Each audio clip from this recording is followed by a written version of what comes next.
예수님께서 말씀하셨습니다. 너희가 환난을 당하지만 담대하라. 내가 세상을 이기었다고 주님 말씀하셨습니다. 날마다 주님 안에서 오늘 찬양과 같이 좁은 길로 가지만 성령 안에서 날마다 기뻐합니다. 주님께서 우리를 붙잡아 주시고 우리를 이끄시기 때문입니다. 날마다 그 말씀 안에서 살아가는 우리가 되게 하여 주시옵소서. 우리 모든 상황을 아시는 주님께서 우리 모든 삶의 모든 것들을 통치하시고 다스리심을 감사합니다. 이 시간도 주님을 찬양합니다. 주님의 귀한 말씀을 봅니다. 성령께서 오셔서 깨닫게 하여 주시옵소서. 인도하여 주시옵소서. 예수님의 이름으로 기도합니다. 아멘. 오늘 말씀 볼게요. 오늘 말씀은 110편 네 번째 달렛이에요. 달렛으로 시작합니다. 25절부터 32절까지 우리 함께 읽겠습니다. 내 영혼이 진토에 붙어 싸우니 주의 말씀대로 나를 살아나게 하소서. 내가 나의 행위를 아뢰매 주께서 내게 응답하셨사오니 주의 율례들을 내게 가르치소서. 나에게 주의 법도들의 길을 깨닫게 하여 주소서. 그리하시면 내가 주의 기이한 이들을 작은 소리로 읊조리리이다. 나의 영혼이 눌림으로 말미암아 녹사오니 주의 말씀대로 나를 세우소서. 거짓 행위를 내게서 떠나게 하시고 주의 법을 내게 은혜로이 베푸소서. 내가 성실한 길을 택하고 주의 규례들을 내 앞에 두었나이다. 내가 주의 증거들을 매달려 싸우니 여호와여 내가 수치를 당하지 말게 하소서. 주께서 내 마음을 넓히시면 내가 주의 계명들의 길로 달려가리이다. 아멘. 본문에서 우리가 읽었듯이 시는 큰 고통 중에 있어요. 어떤 이유는지는 잘 모르겠어요. 영혼, 즉 정신적인 고통이에요. 결국 하나님과 관계된 사람은 신앙의 문제겠죠. 그죠? 왜냐하면 우리 모든 삶을 주님께서 다스리시면 알기 때문에 우리의 모든 문제는 결국 신앙의 문제예요. 신이 겪고 있는 것은요, 이해할 수 없는 상황이에요. 이해가 된다면 이렇게까지 힘들진 않겠죠. 시인은 하나님을 사랑하고 경외하는 사람이죠. 그런 사람일지라도 이유를 모르는 고난을 겪기도 합니다. 여러분, 아브라함의 시련을 보세요. 아들을 제물로 바치라는 명령을 하셨어요. 이 청청명령 같은 명령을 하셨어요. 이 명령은요, 인신제사잖아요. 인신제사. 이건 하나님의 성품에도 맞지 않아요. 특별히 이삭은 누구예요? 하나님께서 약속하시고 주신 아들인데 뭐 줬다가 뺏는 것도 아니고 도무지 이해할 수가 없어요. 그런데 아브라함은요, 아침 일찍 일어나서요, 이삭을 데리고 길을 나섰어요. 모리아 산으로 3일간을 걸어갔는데요, 우리가 짐작할 뿐 아브라함이 겪었던 그 고뇌와 고통은 우리가 잘 모르죠. 그죠? 뭐 짐작은 하겠지만 실제로 겪어보지 않으면 그 고통을 몰라요. 그 고뇌를 몰라요. 하나님께서 시련을 주시는 것은요, 우리가 이유를 모를 뿐 다 이유가 있어요. 그래서 여러분, 하나님의 사람에게 오는 고난은요, 다 이유가 있습니다. 이 시험은요, 뭐 하나님이냐 이삭이냐를 선택하는 게 아니에요. 하나님의 선하심을 믿는 거예요. 많은 경우 우리가 당하는 시련은요, 믿음을 강하게 하시려는 거예요. 우리의 믿음을. 그래서 야고보 사도와 베드로 사도는 이렇게 말해요. 이 두 사람이 모두 편지에 서두에 써요, 이거를. 그러니까 그리스도인들에게서 이 시련과 시험은요, 다 당한다는 거예요. 여러분, 시련 당하신 분 계십니까? 위로를 받으시기 바랍니다. 믿음의 조상들이 다 받았어요. 아멘. 한번 볼까요? 야고보서 보고 베드로전서 볼까요? 내 형제들아, 너희가 여러 가지 시험을 당하거든 온전히 기쁘게 여기라. 이는 너희의 믿음의 시련이 인내를 만들어 내는 줄 너희가 알미라. 베드로전서. 그러므로 너희가 이제 여러 가지 시험을 인하여 잠깐 근심하게 되지 않을 수 없었으나 오히려 크게 기뻐하는도다. 너희 믿음의 시련이 불로 연단하여도 없어질 것보다 더 귀하여 예수 그리스도에 나타나실 때에 칭찬과 영광과 존귀를 얻게 하려 함이라. 이 두 사도의 공통점은요, 시험을 당할 때 기쁘게 여기라고 합니다. 아멘. 왜요? 그 시련은 우리를 위한 시련이니까요. 예. 두 사도가 이런 권면을 할 수 있는 것은요, 그들도 시련을 당했어요. 야고보 사도도 그렇고 베드로 사도도 그렇고요. 근데 시련을 겪고 나 보니까 그게 유익인 줄 아는 거죠. 예.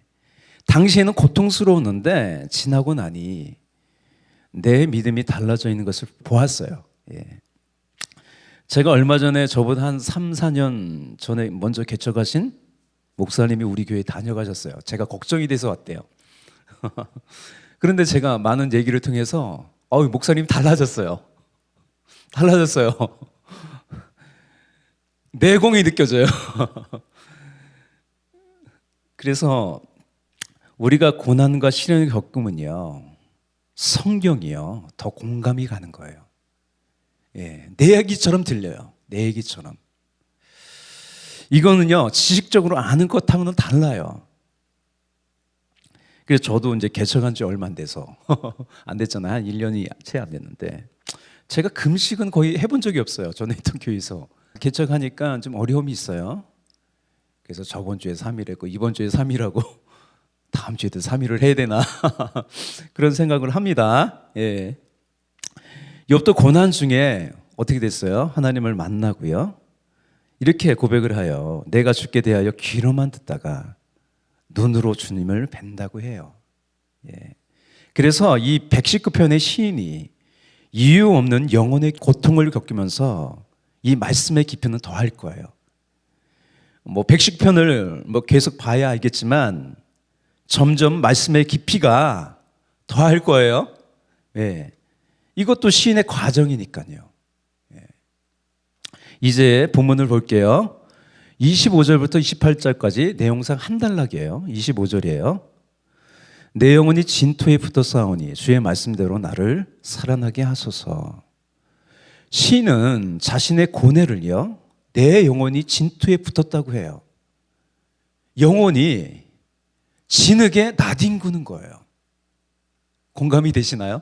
예, 그래요. 그럴 때 있어요.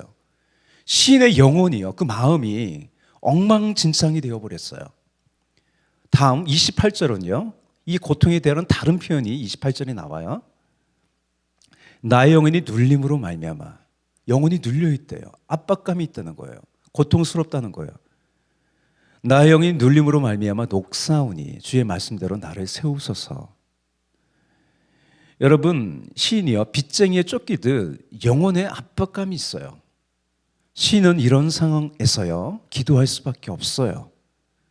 주의 말씀하신 대로, 약속하신 대로 살게 해달라고, 다시 세워달라고, 살려달라고 기도하는 거예요.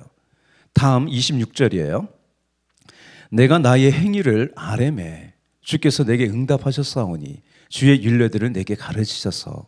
기도가 좀 발전해요. 이 말씀에서요 시인의 고난이 무엇인지 좀 짐작할 수가 있어요. 여기서 행위는 데레크, 길을 가는 거예요. 이 행위는요 과거형이 아니라 미래형이에요. 시의 끝에도 시인이 달려간다고 하잖아요. 그러므로요 우리가 절망하잖아요. 절망은 어떤 것에 대한 절망이에요? 미래에 대한 절망이죠. 왜요? 사람은 과거를 바라보며 사는 것이 아니라 미래를 바라보며 살아요. 이 시인의 절망은요 언약의 사람으로 하나님 말씀대로 살려고 하는데 현실이 어떤 것에 막혀서 미래가 보이지 않는 거예요. 암담한 거죠. 그래서 시인이 진토에 붙어 있다는 표현과 더불어 나를 다시 세우셔서 하나님이 주신 미래로 나아가게 해달라고 기도하는 거예요. 그러면서 주의 율례를 가르쳐달라고 하는 거예요. 다시 일어나 주의 길을 갈 수 있게 해달라는 거예요. 27절도 비슷해요. 나에게 주의 법도들의 길을 깨닫게 하여 주소서. 그리하시면 내가 주의 기한 일들을 작은 소리로 읊조리리이다. 예. 시인은요 하나님이 원하시는 길이 무엇인지 깨닫게 하시면 그 길로 나아가겠다고 고백하는 거예요. 작은 소리로 읊조리면서 가겠다는 거예요. 말씀대로 살겠다는 거예요. 이제 다음 단락 29절에서 32절을 볼게요. 29절인데 이 기도예요. 기도 함께 읽을게요. 거짓 행위를 내게서 떠나게 하시고 주의 법을 내게 은혜로이 베푸소서. 시인은 현실적으로요, 자신을 맡고 있는 어떤 환경이나 사람에 대해서 기도하지 않아요. 그렇잖아요. 시인이 기도하는 건요, 어떤 외부적인 환경을 위해서 기도 안 해요. 이거 굉장히 중요한 말씀이에요. 뭐에 대해서 기도하나요? 자신에 대해서 기도하는 거예요. 자신에 대해서.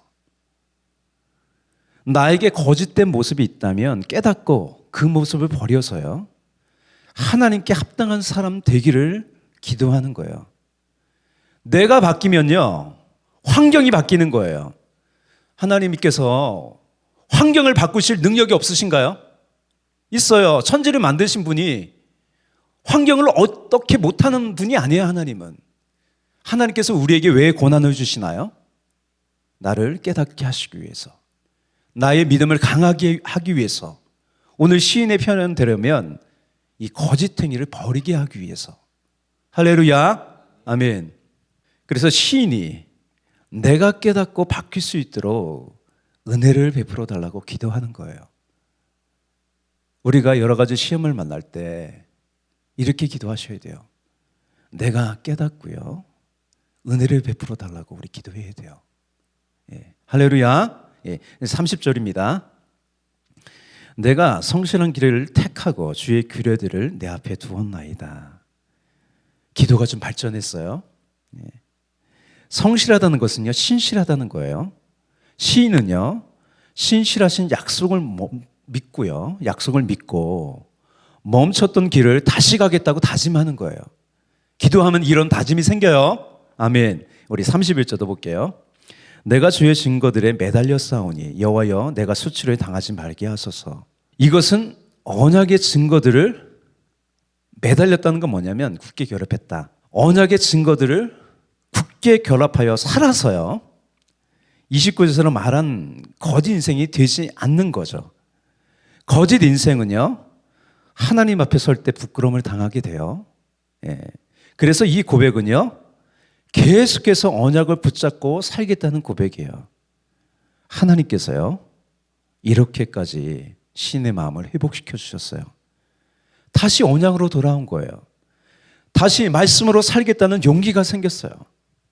이 마음의 근원은요, 나는 언약의 사람으로 하나님께서 언제나 나와 함께 하신다는 믿음이죠. 이게 우리 안에 언약의 보증이신 성령님이 계세요. 예. 계속해서 그 길로 나아가라고 하는 거예요. 찬송과 같이 좁은 길로 가지만 밤낮 기뻐합니다. 예. 야곱은요, 에서와의 갈등이 있었어요. 그래서 죽이려고 하잖아요. 그래서 형을 피해 밧단 아람으로 갔어요. 외로운 길을 가는 거죠. 가는 중에 베델에서요, 하나님이 야곱에게 찾아왔어요. 하나님이 야곱에게 이렇게 말씀하세요. 창세기 28장 15절이에요. 내가 너와 함께 있어 내가 어디로 가든지 너를 지키며 너를 이끌어 이 땅으로 돌아오게 할지라. 내가 내게 허락한 것을 다 이루기까지 너를 떠나지 아니하리라 하신지라. 야곱은요, 타향살이에서 힘들 때마다 이 언약의 말씀을 떠올렸을 거예요. 결국 야곱은요, 야복강을 건너서 야복강에서 하나님 만나고 건너서 에서와 화해하고요, 고향 땅으로 무사히 돌아왔어요. 이제 본문 마지막 32절이에요. 주께서 내 마음을 넓히시면 내가 주의 계명들의 길로 달려가리이다. 이 진흙에 내에 둥글었던 시인이요, 자유롭게 달려가는 것으로 마무리돼요. 예. 언약의 말씀은요, 우리를 자유롭게 해요. 아멘. 예수님도 진리가 너희를 자유롭게 한다고 합니다. 진리의 말씀을 떠난 죄가요, 의를 자유롭게 한다고 유혹하지만요, 죄는 사람을 묶어요. 우리는 언약의 말씀 안에서 자유로워요. 비록 말씀으로 살면서 때로는 고난을 당하고 환난을 당할 수 있지만 우리의 발걸음은요, 지금도 영원한 하나님 나라를 바라보고 나아가는 발걸음입니다. 아멘. 그때까지 야곱에게 약속하시며 지켜주시는 하나님이 우리의 발걸음을 인도하시고 지켜주세요. 예. 하나님 말씀을 통해서요, 우리의 마음을 넓혀 자유롭게 달려가게 하세요. 결국 우리는 뭘 붙잡아야 돼요? 언약의 말씀을 붙잡아야 돼요. 다른 곳에서 자유가 있지 않아요. 오늘 제목이 그래서 뭐예요? 언약의 안에서 누리는 자유예요. 할렐루야. 비록 어려움을 당하지만 언약 안에서 우리는 자유로워요. 할렐루야. 네, 기도하겠습니다. 사랑과 은혜가 풍성하신 주님, 찬송과 같이 우리가 좁은 길로 가지만 성령 안에서 날마다 기뻐하며 나아갑니다. 아버지 하나님, 죄가 우리를 자유롭게 하지 못합니다. 얽어맵니다. 그러나 하나님 말씀 안에서, 이 언약의 말씀 안에서 우리는 자유롭습니다. 우리는 믿음으로 사는 사람입니다. 믿음으로 세상을 이기고 믿음으로 극복할 수 있습니다. 주님의 신실하심을 믿습니다. 영원토록 신실하신 하나님 말씀을 믿습니다. 오늘도 그 언약 안에서 나아가는 귀하고 복된 하루가 되게 하여 주시옵소서. 감사하고 찬양하며 예수님의 이름으로 기도합니다. 아멘.